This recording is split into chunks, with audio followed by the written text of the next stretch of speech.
અંકલેશ્વર હાંસોટ વચ્ચે ડાયવર્ઝન નાળું ધોવાઈ જતા ભારે વાહનો માટે માર્ગ બંધ થયો.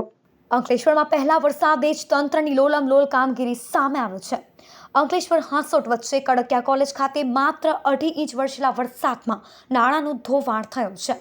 ડાયવર્ઝન આપી બનાવેલું નાળું ધોવાઈ જતા ભારે વાહનોની અવરજવર બાંધિત થઈ છે. તંત્ર અગાઉ નબળા જાહેર કરેલા નાળા પરથી નાના વાહનોને પસાર કરવા મજબૂર બન્યું છે. અંકલેશ્વર હાંસોટના મહત્વના માર્ગ પર નાળું ધોવાઈ જતા ભારે વાહનોની અવરજવર અટકી જતા ખેડૂતો, ઉદ્યોગો સહિતને મોટો ફટકો પડી રહ્યો છે.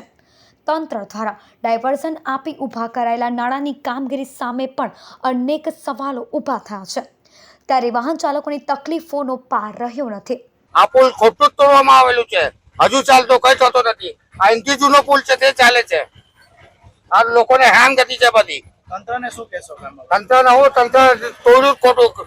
એ પુલ તોડવાની જરૂરત જ નહીં હતી ભાઈ. કેટલી તકલીફ પડી રહી? બહુ તકલીફ પડી છે. 1 કલાકથી લાઈનમાં ઉભેલા છે. હું રાજપાડીથી આ ટ્રક લઈને આવ્યો છું જીએસબી ખાલી કરવા.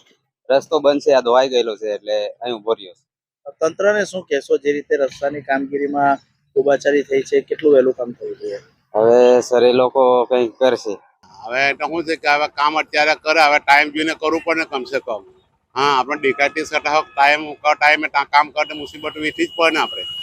ગઈકાલે વરસાદ આવેલો તેને લીધે પુલિયું ધોવાઈ ગયું. ફૂલ પાણી અને જેમ આગળ જાય તેમ બહુ પરેશાની થાય.